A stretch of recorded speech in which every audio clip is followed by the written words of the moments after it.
In the opulent spires of Silvermoon City, where golden architecture pierces crimson skies and arcane crystals pulse with stolen power, a darker tradition festers beneath the veneer of elven sophistication. Here, within chambers draped in shadow and fell light, the Sindore practice an art that would have horrified their Quel'Darai ancestors, the binding and domination of demonic forces. Blood Elf Warlocks walk a razor's edge between mastery and corruption, their path illuminated by the same desperate hunger that nearly destroyed their entire civilization. The genesis of Blood Elf Warlockry is inseparable from the tragedy that befell Quel'Thalas, when the Sunwell, that font of arcane power that sustained the High Elves for millennia, was corrupted and destroyed by the Scourge. It left the survivors with a wound that could never truly heal. The addiction to magic, once merely an inconvenience, became an all-consuming need. Prince Kael'thas Sunstrider promised his people salvation, but the methods he embraced would forever alter their society. Fell magic, the chaotic, corrupting energy of the twisting nether, became not just an option, but for many, a necessity. Unlike the orcs, whose warlocks emerged from shamanic corruption and demonic pacts, or the humans, who stumbled into forbidden knowledge through curiosity and ambition, Blood Elf Warlocks approach their craft with the calculated precision of scholars who have already stared into the abyss. They are magisters who chose the expedient path, mages who abandoned caution for power, survivors who decided that corruption was preferable to extinction. Their relationship with demons is neither reverent nor particularly respectful. It is transactional, exploitative, built on dominance rather than partnership. This utilitarian approach mirrors their broader relationship with magic itself. To a Blood Elf Warlock, a demon is a battery, a weapon, a tool to be used and discarded. The Voidwalker serves as shield, the Succubus as assassin, the Fell Hunter as anti-mage enforcer. These beings are not allies or patrons, but servants bound through ritual, contract, and sheer force of will. Where other races might approach demonology with fear or fanaticism, the Sindore bring clinical detachment, the same mindset that allowed them to drain mana from living creatures without remorse. Yet this cold pragmatism conceals a deeper desperation. Every Blood Elf Warlock is, at their core, an addict who has simply chosen a different substance. The fell energy they channel satiates the magical hunger left by the Sunwell's destruction, but it comes with a terrible price. Their eyes burn with fell fire, marking them forever as touched by corruption. Their skin may pale, their features sharpen, as the demonic energies slowly reshape them. They know this, they accept it, because the alternative, the maddening withdrawal, the weakness, the vulnerability, is simply unacceptable to a people who have already lost everything once. In Blood Elf society, the Warlock occupies a position of uncomfortable necessity. They are not outcasts, as they might be among the Alliance races, but neither are they fully trusted. The Magisters regard them with suspicion, the Priest with thinly veiled disdain. Yet Grand Magistrix Romath and the leadership of Silvermoon cannot deny their effectiveness.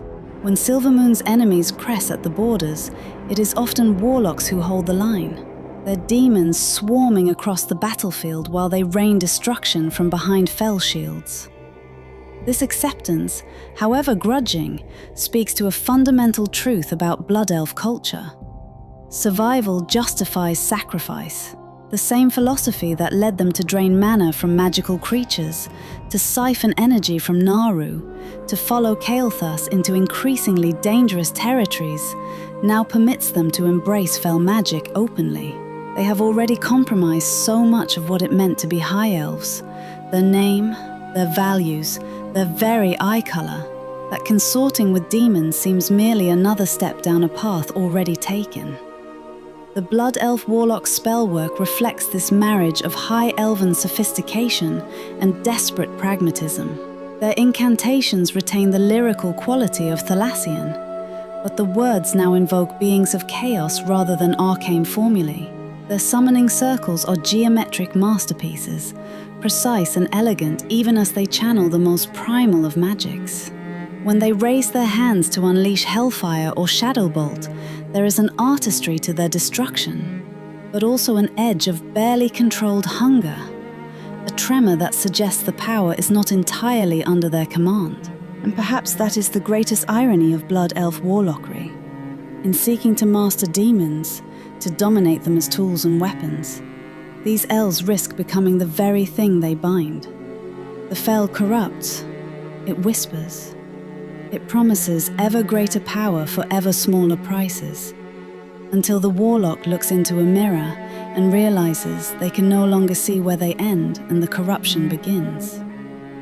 Some Blood Elf Warlocks are keenly aware of this danger. They police themselves ruthlessly, setting strict limits on how much fel they channel, how deeply they bargain with their demonic servants. They remember the warnings about Kael'thas, who pursued power so obsessively that he became a servant of the Burning Legion himself. These cautious practitioners see their art as a calculated risk, a necessary evil to be contained and controlled. Others have abandoned such pretense. They drink deeply from the well of fel power, reasoning that if corruption is inevitable, they might as well claim every scrap of strength available to them. These warlocks often show more obvious signs of fel influence, darker auras, more aggressive demons, a hunger in their eyes that has nothing to do with magical addiction and everything to do with simple greed. Yet even among these extremes, a common thread remains: pride. The Blood Elves, for all their suffering and compromises, retain the unshakable arrogance of a 10,000-year-old civilization. They are not hapless victims corrupted by forces beyond their understanding. They are Sindorai, children of noble blood, and if they have chosen to walk through the fires of fel magic, it is because they have calculated the cost and found it acceptable. They will not be pitied. They will not be judged.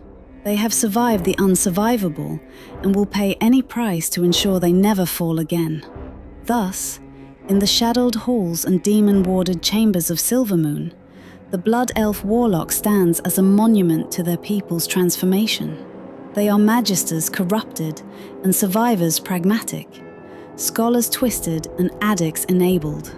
In their hands, demons are not tempters but tools. Fel magic is not damnation but deliverance. They have looked into the darkness and chosen to weaponize it. Consequences be damned. And perhaps, in the end, that is the most terrifying thing about Blood Elf Warlockry. Not that they have fallen to corruption, but that they walked into it with eyes open, minds clear, and hearts already hardened by loss. They are not cautionary tales. They are warnings of what desperation can forge. A people so determined to survive that they will embrace any power, bind any demon, pay any price. The fel flames that dance in their eyes are not signs of defeat, but symbols of their terrible, beautiful, unbroken will.